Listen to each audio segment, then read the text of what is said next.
Compatriotas del Perú y del mundo, reciban un caluroso saludo, Lima, Perú. El día de hoy voy a tratar un tema muy importante a pedido de muchos compatriotas en estos momentos tan trascendentales en nuestra patria sobre las elecciones. Sobre el tema que voy a tratar es el Bicentenario, porque es importante ver nuestro pasado para comprender nuestro presente y mirar hacia el futuro. El Bicentenario nace con la llegada de San Martín al Perú. En ese contexto mundial se estaba viviendo, ojo, la primera revolución industrial que nace en 1760 en Inglaterra y termina en 1840. Entonces traigo como a colación este dato histórico para comprender en qué situación se encontraba Inglaterra. Prácticamente era una potencia mundial. ¿Y qué hay encima de la potencia mundial? ¿Es el ángel del diablo? No. Lo que existen, los grandes grupos de poder económico, los dioses del poder económico exactamente. Bueno, ellos pues deciden mandar a San Martín con sus huestes. ¿Por qué motivo? Porque en su estrategia geopolítica pues miraban como potencias del mundo que España le quitaba mercado mundial. Entonces, por lo tanto, ¿qué va a hacer San Martín al llegar al Perú? Va a cortar las riquezas que salen del Perú hacia la corona española. De esta manera, en su estrategia geopolítica, Inglaterra logra bajarle la llanta. Y Inglaterra asume el control, el liderazgo de los mercados mundiales. Algo más o menos lo que está ocurriendo hoy en estos momentos en que se pelean Estados Unidos con China, ¿verdad? Bien, llega San Martín al Perú. En el Perú, ¿qué cosa encuentra San Martín? Se encuentra con dos repúblicas que nacen, para hacerles recordar solamente, porque todos lo sabemos, pero recordar es importante, es el virrey Toledo el que divide la sociedad peruana en 1569, donde la primera república, ¿quiénes lo van a conformar? Obviamente que los extranjeros, ¿no es cierto? Porque son ellos los que se ven. Es igual que en estos momentos usted alquila la casa y de pronto usted lo convierte en servidumbre, lo convierten en esclavo. Es lo que sucede en el Perú. Llega el analfabeto, el pastor de Chancho de Pizarro, ¿no es cierto? Llegan los curas, llegan los inquisidores al Perú y prácticamente España en esa época, que estaba pues sufriendo una situación de peleas internas y las invasiones que tenía, estaba en una situación terrible. Y por lo tanto los españoles que llegan acá, no, los extranjeros que llegan acá llegan pues muertos de hambre. Entonces por sus manos van a pasar pues miles de millones de toneladas de oro. Pero ¿cómo lo logran? Pues obviamente que Pizarro, que era un analfabeto, un pastor de chancho, no vino acá a desarrollar ingeniería, no vino a desarrollar acá pues mercado, no vino a educar industria, no vino a desarrollar pues educación, ¿no? ¿Qué iba a ser pues un tipo incapaz en ese asunto, ¿no? ¿A qué viene? Simplemente pues por la ambición del oro y la plata, ¿no es cierto? Muertos de hambre, vienen al Perú. ¿Y cómo logra encontrar las vetas? A través pues, de los saqueos, las masacres, violaciones, robar a nuestros antiguos, quemar a través de los curas con su ala asesina, ¿no? Los inquisidores queman gente para encontrar simplemente pues, las botas de oro. Entonces cuando lo logran, ojo aquí, mucho cuidado. Es Francisco Pizarro el que crea el centralismo. O sea, luego ya de ubicado las riquezas en el Perú de esa época, ordena que toda la riqueza llegue a Lima. Desde ahí empieza el centralismo. Todo es Lima. Han pasado los siglos, y todo el mundo se ha aprovechado de ese centralismo. Las riquezas para Lima, las regiones abandonadas desde la época del pastor de Chancho de Pizarro. En la República simplemente se ahonda esa crisis, es peor todavía. Entonces, por lo tanto, las riquezas que salen acá son incontables, ¿no? En el gran libro Las venas abiertas de América de Galeano, él dice: si usted hiciera un puente desde el Perú hasta Estados Unidos de oro y plata, es la cantidad de miles de millones de toneladas de oro y plata que van a España y otro tanto llega a la oscurita de Roma. ¿Cómo lo hacen? Bueno, a través de los túneles, ¿no es cierto?, de las iglesias, que nada santas son.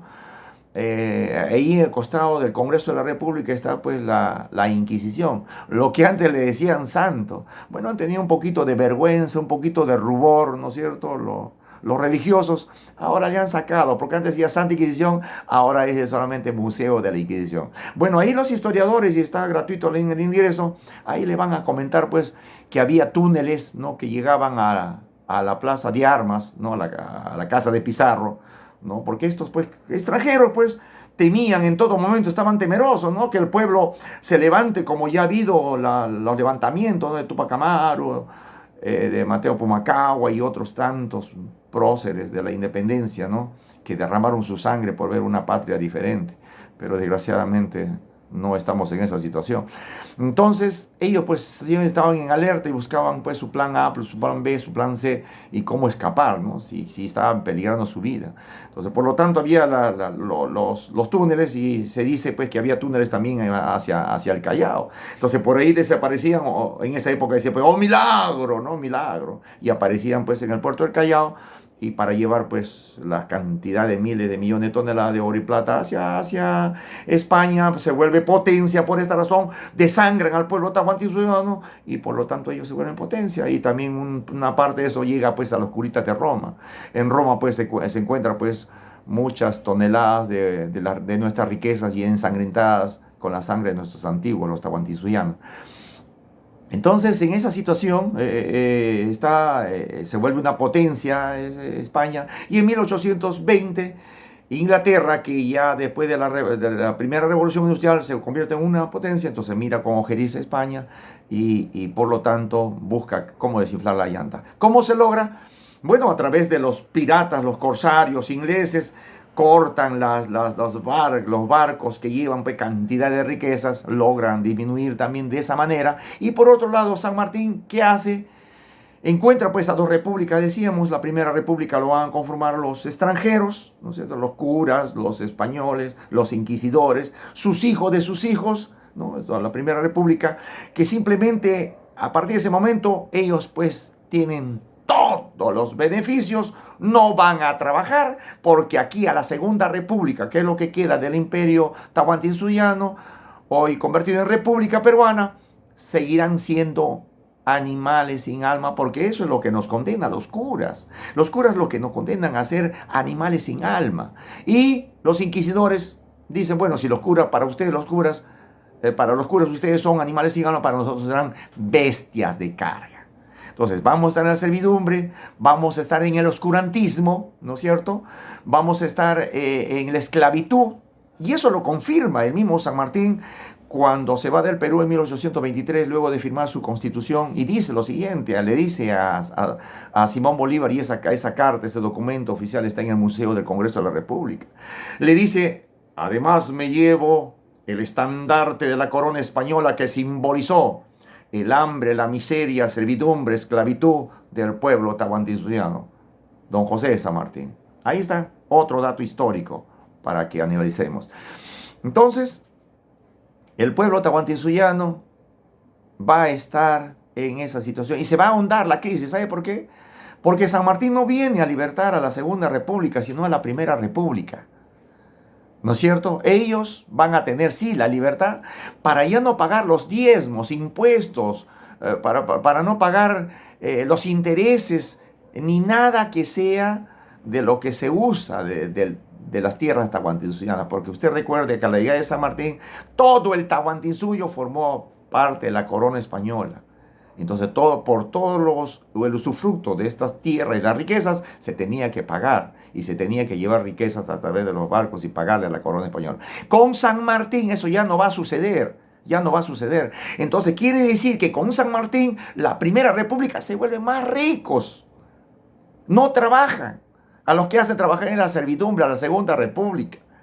Por lo tanto, ellos toman el control de este mamarracho de república impuesto por otro extranjero, San Martín. Por lo tanto, en la Constitución de San Martín decía que para ser ciudadano tenías que cumplir 3 requisitos. Tener terrenos, ya no teníamos. tener primaria, ya no teníamos, porque fuimos condenados para no tener estudios. Lo único que estudiaban eran los españoles, sus hijos, de sus hijos, nada más. Los españoles, los curas, los inquisidores.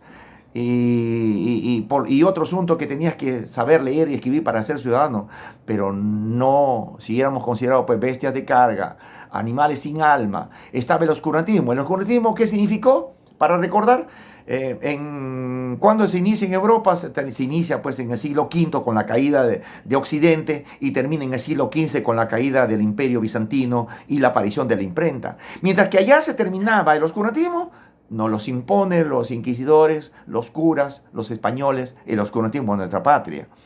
Y usted sabe que estas dos herramientas, ¿no?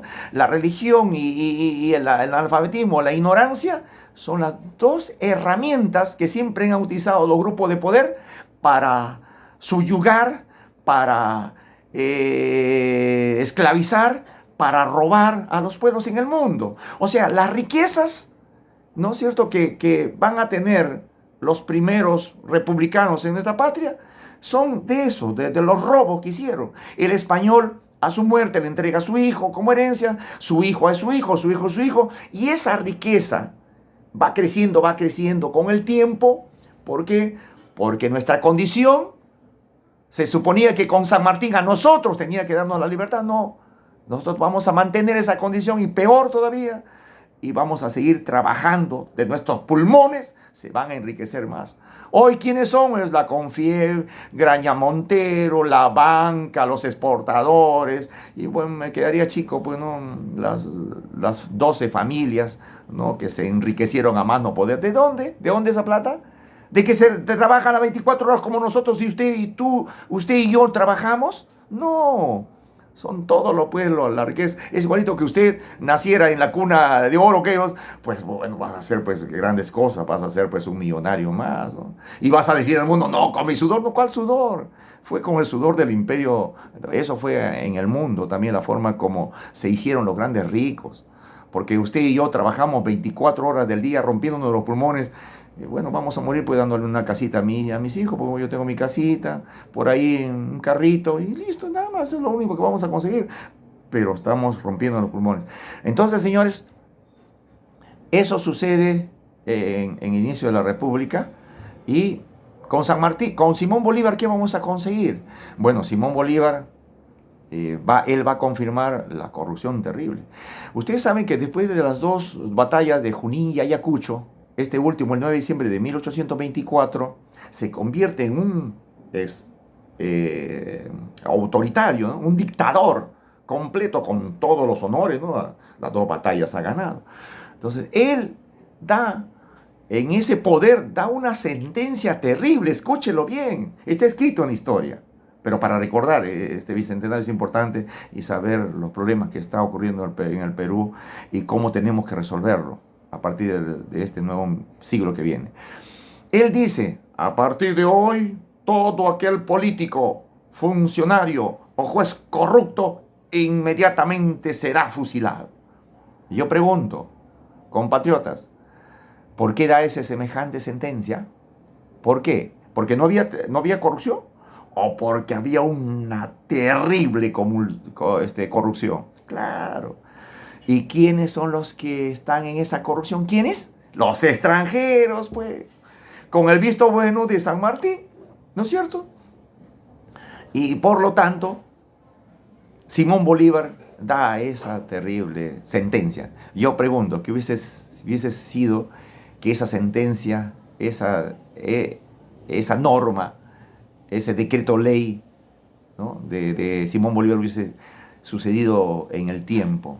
No tendríamos esta corrupción tan terrible que se llevan pues en todos los debates presidenciales de ahora y la anterior. Dicen pues las 3/4 partes del erario nacional se va al bolsillo de estos corruptos. Y por eso es que no quieren dejar la mamadera, por eso que quieren que este sistema continúe, porque se siguen enriqueciendo. Eso es todo, eso es todo. Bueno, continuemos dándole más datos históricos de investigación. Simón Bolívar, ¿no es cierto?, se va del Perú ¿Y qué quiere que sucede? Él saca la Constitución de 1826. Y cuando se va a Bolívar, presionado por estos de acá, porque no podían, estaban atados de pies y manos, no podían seguir haciendo lo que le daba la gana, ¿no es cierto? Porque había este decreto de San Martín, de Simón Bolívar. ¿En qué situación estaba el Perú, decíamos? Estaba en la situación de analfabetismo, ignorancia. Por lo tanto, ellos tampoco eran considerados ciudadanos. Entonces, nunca, desde esa época, el verdadero dueño de estas tierras tuvo algo que ver con este mamarracho de república. No tenía, porque no estábamos en esa capacidad. ¿Por qué? No es porque nosotros seamos ignorantes, porque nosotros seamos de lo peor o con nuestro cerebro no entre el conocimiento, no, sino que es la sentencia. Y esa es política de Estado desde esa época que hasta ahora, pasar de los años, los siglos, está en este Estado peruano, en este Estado que sigue las líneas políticas de sometimiento. ¿A quién? Al pueblo peruano. ¿Y quiénes son los que están en el poder? Esa sangre, ese grupo, esas familias, esa sangre azul que se dice, esos son los que quedan. Esos son los.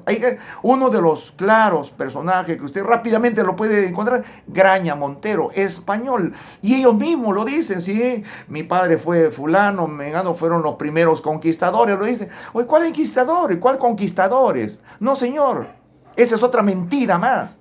La independencia no tuvo los verdaderos peruanos, una mentira más. No fueron conquistadores, fueron asesinos. Fueron asesinos que derramaron sangre inocente. ¿Para beneficio de quién? Para beneficio de ellos mismos, pues. Y punto. Entonces, vamos a continuar. Simón Bolívar se va. ¿Y qué es lo que cree que ocurre? Inmediatamente cambia su constitución de Bolívar, lo cambia a la constitución de 1828. En menos de 10 años, 3 constituciones. ¿Y por qué? ¿Por qué 3 constituciones? ¿A quién le benefició? A la Primera República, pues. Entonces, pasan los siglos. ¿Y cuánto tiempo va a durar el oscurantismo en nuestra patria? Recién la historia científica del Perú lo demuestra, que es en 1940, en el primer gobierno de Manuel Parado Ugarteche, que luego de hacer un censo va a demostrar que más del 90% del pueblo peruano estaba en completo analfabetismo e ignorancia. Entonces, él es el que saca por primera vez una ley, la primera ley, la Ley General a la Educación. Y en 1970, en la época del gobierno de las Fuerzas Armadas, se da el inicio recién a la cuna, al jardín y a iniciar. ¿Cuántos siglos de oscurantismo en nuestra patria? 1600 oscurantismo, 1700 oscurantismo, 1821 pensábamos que con San Martín íbamos a tener mejores condiciones, pero no es así. Recién en 1940, de forma oficial, se da la primera Ley General de la Educación. Entonces, 4 siglos de oscurantismo. Y los de arriba, toda la vida, pues, siempre han estado punteros, han estado adelantados, y el pueblo sometidos. Hoy día, ¿cuál es el resumen? Rápidamente, para ya no cansarlos. ¿Cuál es el resumen del Bicentenario? Hambre, miseria, economía, que a quién beneficia, a la Primera República, porque esas son las políticas que lo mantienen, ¿no es cierto? Lo mantienen. Que las constituciones, ¿quiénes se hicieron entre ellos, nada más. ¿Pero para qué? Para defender sus intereses, todo lo robado, para que no le quite el pueblo luego. ¿No es cierto? Porque ese es del pueblo, eso lo que lo robaron, no fue porque nosotros le dimos porque eran peruanos como tenían los derechos, no, es porque nos robaron, nos saquearon, matando, descuartizando, quemando gente inocente con los curas a través de su ala destructora, los inquisidores. Entonces, eso es lo que nos deja este bicentenario que ya termina y que para muchos historiadores modernos le llaman el bicentenario de la vergüenza. Y eso es correcto, creo que compartimos ahora sí, de acuerdo a la historia del Perú. Por eso se dice que un pueblo que olvida su historia está condenado a volverlo a repetir. ¿Y quiénes son los que ahora ya no somos esclavos con cadenas? Ahora somos esclavos de la manipulación. ¿Pero manipulación a quién? A un pueblo que todavía no tiene el nivel de educación. No tienen el nivel de educación, porque la educación que debía de estar ya en los niveles de las ciencias, de la tecnología, de la innovación, de este mundo que estamos en la velocidad le han llamado este siglo el siglo de la velocidad del conocimiento, pero nuestra educación sigue siendo por la pata de los caballos. ¿Por qué? Porque, como usted se da cuenta, sigue las políticas pues de los antiguos españoles, de Francisco Pizarro, de los curas, ¿no es cierto? Que a través de una educación mediocre, conformista, subdesarrollada, mantenemos esta situación. De una educación donde que nosotros tenemos que alabar a los extranjeros. ¿Y quiénes eran extranjeros? ¿Quiénes fueron los primeros extranjeros? Los españoles, ¿verdad? Y por eso que tenemos hasta ahora esos rasgos que está ya en nuestro ADN, que los extranjeros son primero. ¿Se da cuenta? Porque ¿de dónde viene? De atrás, que así nos formaron. Entonces hoy, si usted hoy, mañana fuera usted elegido presidente de la República, ¿qué tendría que hacer? Primero, terminar con el centralismo español, Francisco Pizarro. ¿Qué más? ¿Qué más? A ver, hagamos, ¿qué más tendría que hacer? ¿Qué más? Terminar con ese centralismo y darle la oportunidad que las regiones tengan su verdadera libertad económica, libertad educativa, libertad jurídica, porque todo es Lima. Tribunal Constitucional está en Lima, Tribunal Supremo está en Lima. La gente tiene que venir desde allá hasta acá, y si la gente no tiene plata, como la mayoría no lo tiene, lamentablemente no va a haber justicia.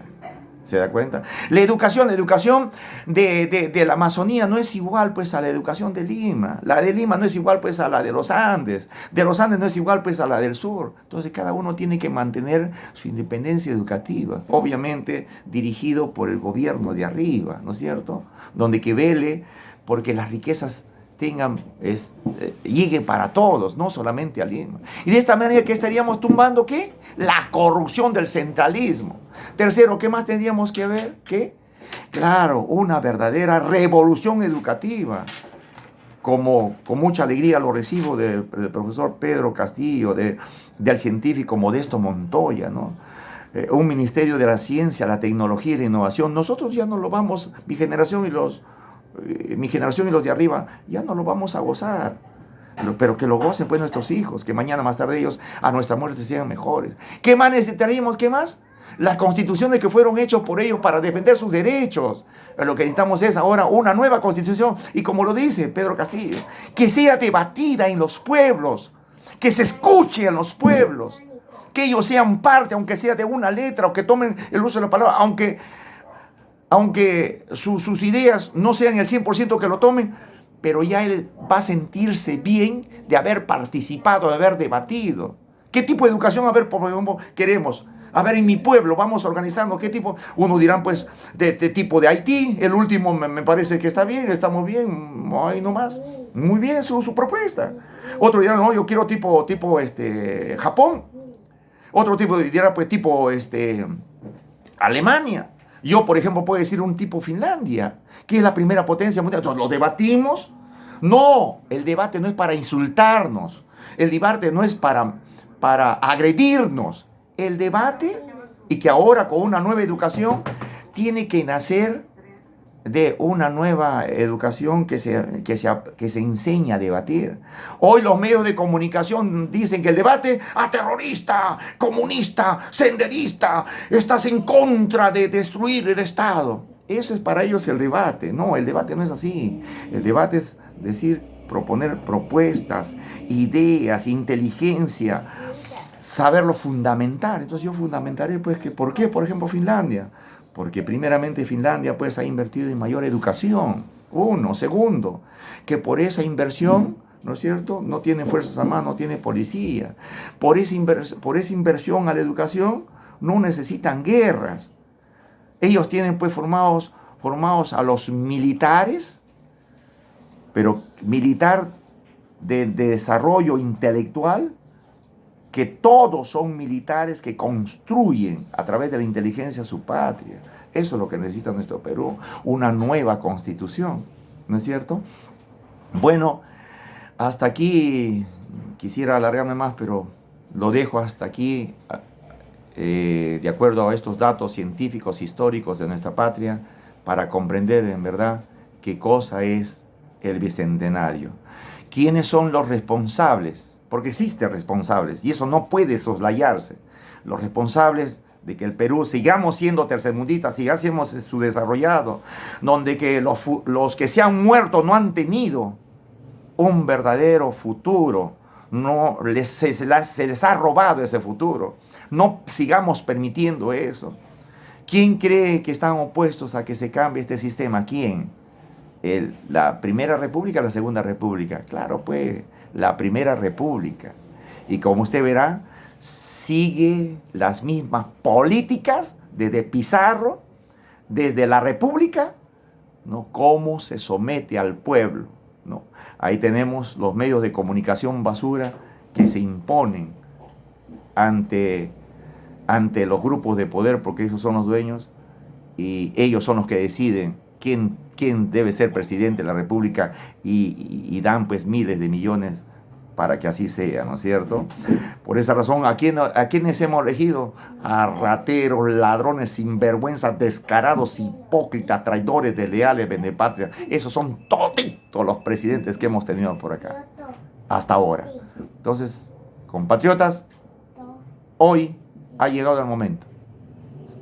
El gran científico Albert Einstein decía: peruano, si quieres cambiar tu patria, pero si sigues haciendo más de lo mismo, no esperes ningún cambio. Albert Einstein. Muchísimas gracias a todos, un fuerte abrazo y que en estas elecciones gane la opción que va a desarrollar nuestra patria, no más el continuismo. Muchas gracias.